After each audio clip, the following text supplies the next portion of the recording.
My perspective is primarily as a developer, but also as a long-term resident living and working in many of the bustling cities in the Asia-Pacific region, including Bangkok, Singapore, Sydney, and Greater China. And this morning I prepared a few slides to illustrate the shift from central to core business districts through our own investment portfolio in Swire properties. And to illustrate this trend, the focus of my presentation is largely Hong Kong, but I will also reference our ongoing development of Brickell City Centre in Miami. The traditional concept of a CBD, or central business district, is a phenomenon that arose at the end of the 19th century as corporations expanded and innovation and inventions such as the telephone and the elevator entered into common use. From a planning and practical perspective, it increasingly made sense to concentrate the cluster multi-story commercial office buildings near to each other to facilitate human interaction, information exchange, and commerce. Traditional examples of CBDs include the Square Mile in the City of London, or Wall Street and the Financial District in New York, where a typical CBD would cover approximately 20 minutes walk in either direction from a main transportation centre.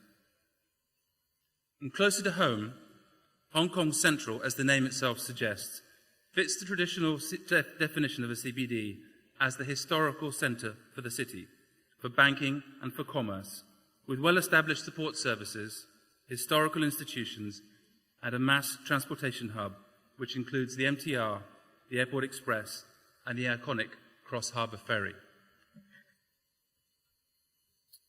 However, Central, like many traditional CBDs, faces several significant challenges and limitations that have curtailed further growth: a lack of available land for expansion, a fragmented ownership structure, aging building stock, unaffordable rents, and limited premium or triple grade A office accommodation to meet future demand.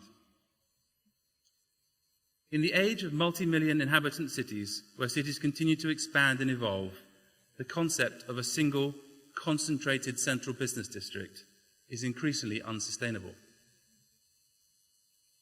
In megacities as dispersed as Shanghai, London, and New York, the traditional CBD has been replaced by the growth of a network of multiple dispersed urban centres. As city populations increase into the tens of millions, and faced with the growing taste for urban living, this seems inherently sensible and has become de facto urban planning policy, effectively reviving and transforming some CBDs from weekday business-only districts into 24/7 mixed-use live, work and play environments. For the purpose of this presentation, I will refer to these multiple urban nodes as core business districts. Gathered here today in Shenzhen and later this week in Guangzhou and Hong Kong, the core business districts of the PRD are an excellent example of this trend. So most of you will be very familiar with the geography of Hong Kong, and hopefully with a few of our office, retail, residential, and hotel investment and trading properties.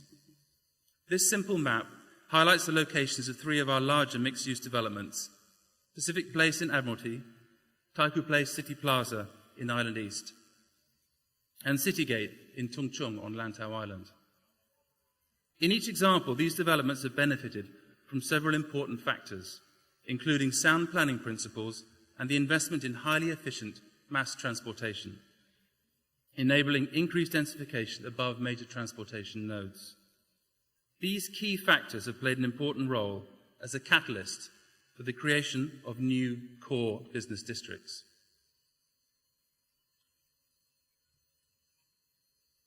In the 1980s, the capacity and constraints of Central were becoming increasingly apparent. And with no obvious available greenfield development alternatives in the area, Swire Properties decided to acquire a site between Central and the bustling streets of Wan Chai through a two-stage government land tender process. The site, formerly part of Victoria Military Barracks, located east of Admiralty and on the south side of Queensway, which had confounded previous development attempts, was redeveloped as Hong Kong's first fully integrated mixed-use development, including several office, hotel and residential towers above a retail mall, which was directly connected to a major mass transport interchange at Admiralty Station.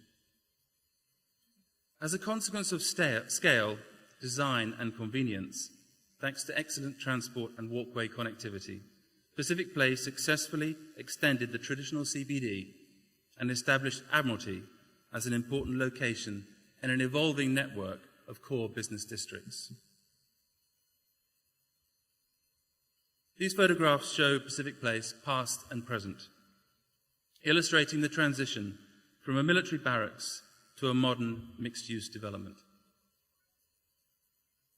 And here you see Pacific Place today. The Bank of China Tower on the right, the Legco government buildings in Tamar Park, and CITIC in the centre, with Pacific Place behind, and on the left, Pacific Place 3, the extension that was completed in 2004.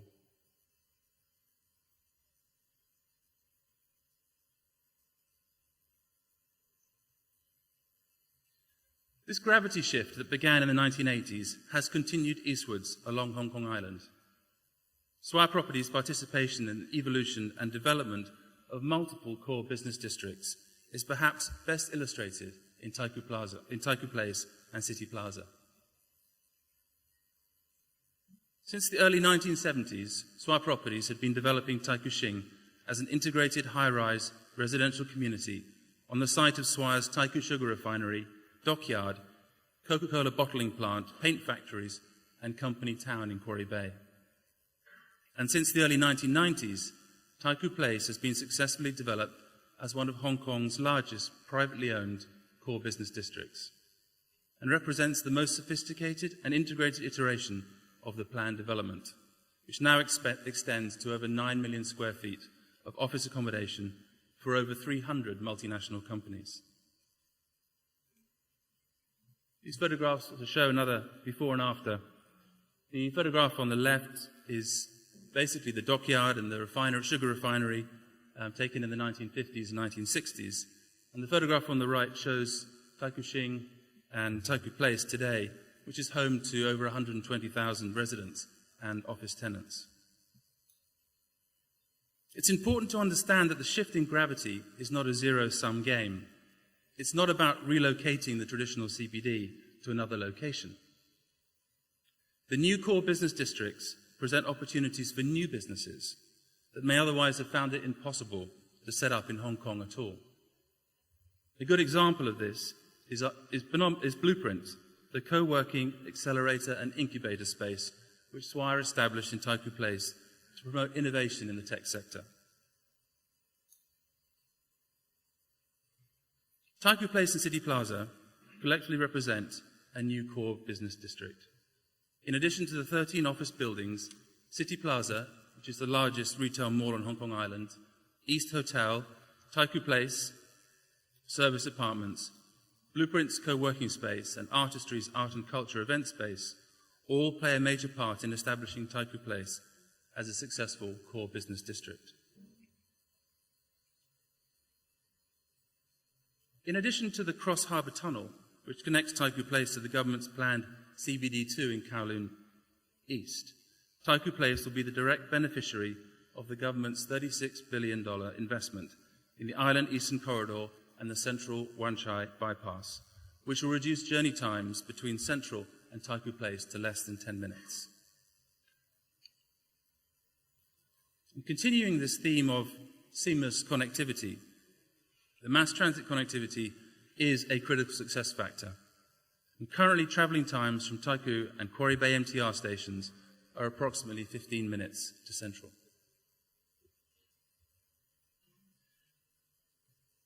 Another critical success factor for Taikoo Place has been the opportunities and advantages afforded by long-term, single corporate ownership and management. Swire Properties aspires to the highest levels of sustainability in design and construction, and we are fortunate to enjoy high levels of tenant engagement, strong demand, high occupancy, and positive rental reversions. As the demands of modern companies and financial services organizations in particular have evolved, the need for high-quality design and fit-for-purpose accommodation has grown. For example, office buildings with additional or redundant power supplies, resilience against disasters and business disruptions, higher ceilings, larger and more flexible floor plates, raised floors, Cat5 telecom provisions, and other technological amenities are increasingly in demand.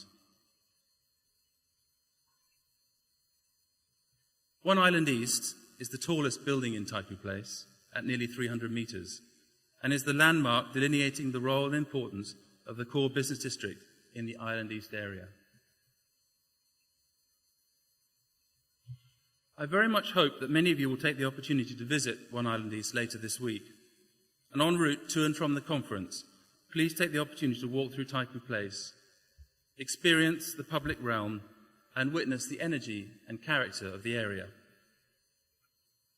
Placemaking, and perhaps more appropriately placekeeping, is a core pillar of our long-term strategy of creative transformation. And we are committed to transforming places while retaining their character to support communities and enhance people's lives.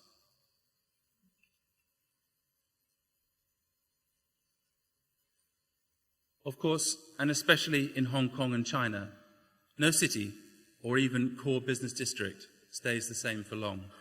In Taikoo Place, in response to the evolving demand from tenants and the community, we are currently investing over 15 billion Hong Kong dollars in two AAA grade buildings named 1 and 2 Taikoo Place, which are currently under construction.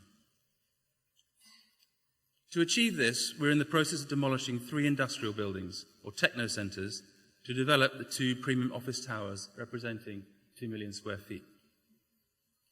And significantly, the change in massing and design of the buildings will add 70,000 square feet of public open space, resulting in nearly 200,000 square feet, or 18,500 square metres, of parks, gardens and public open space once the redevelopment is completed, the equivalent of 2 full-size football fields.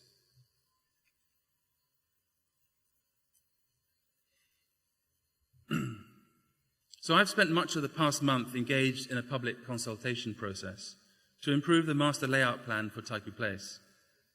And during this time, I've spoken to hundreds of important stakeholders, including representatives of local government, the public, the arts community, office tenants, retailers, and employees. We will endeavour to consolidate and digest the valuable input and perspectives in order to respond to the many suggestions received, and to ensure that the proposed redevelopment meets the needs of the wider community. This slide includes the renderings of 1 Taikoo Place on the left, a 225-metre office tower, the new air-conditioned connected walkways, 69,000 square feet Taikoo Square, and the proposed arts and event space in 2 Taikoo Place. Over the past few years, Artistry, for example, the existing public event space, has hosted over 700,000 visitors at over 125 different events, ranging from art exhibitions to music, theatre, sport, fundraising, contributing to ensuring that Taikoo Place remains vibrant and active outside normal office hours. So briefly moving away from Hong Kong, I wanted to touch briefly on another part of the world where we are seeing similar opportunities to participate in the development of core business districts. I've purposely not chosen one of our developments in Guangzhou or Chengdu, Shanghai or Beijing, but across the Pacific in Miami.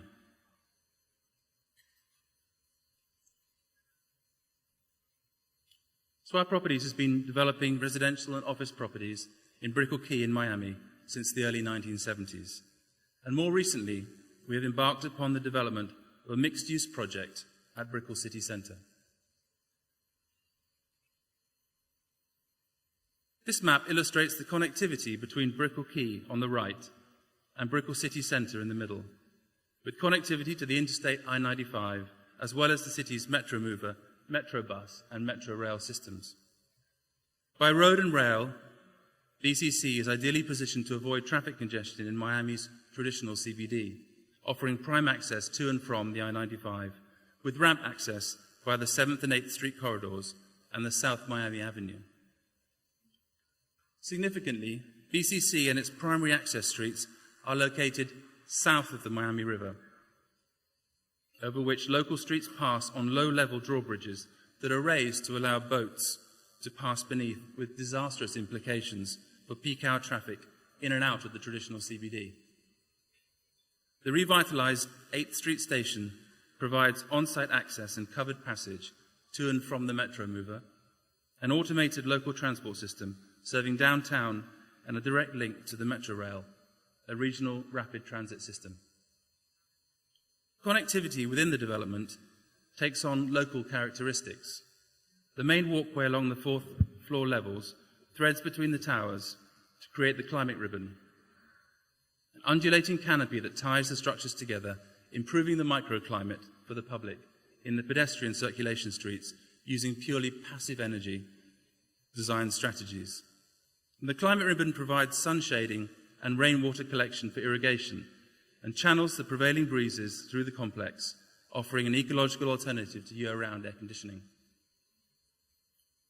Evidently, South Florida, where Miami's growth has been contemporaneous with the car, is a world away from mainland China. However, in recent years, interest in high-density urban living has spiked. Notably, the CBD concept is not a singular model that can be applied anywhere. It must necessarily be customized to incorporate and support the local context and conditions. However, the basic principles are consistent: to develop a high-quality urban environment with scale, supported by excellent connectivity, diversity of programming, and amenities that accommodate present and future needs. Brickell City Centre is currently being developed in 2 phases, representing a total GFA of approximately 3.1 million square feet.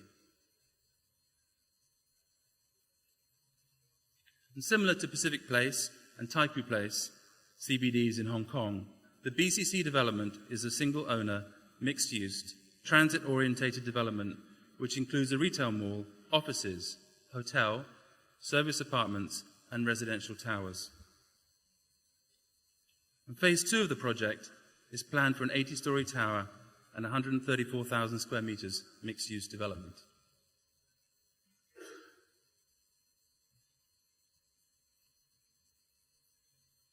So in addition to several of the examples discussed this morning, this slide also includes 2 of Swire Properties' recent mixed-use, transport-orientated developments in China, Taikoo Hui in Guangzhou and HKRI Taikoo Hui in Shanghai, which is scheduled to open early next year.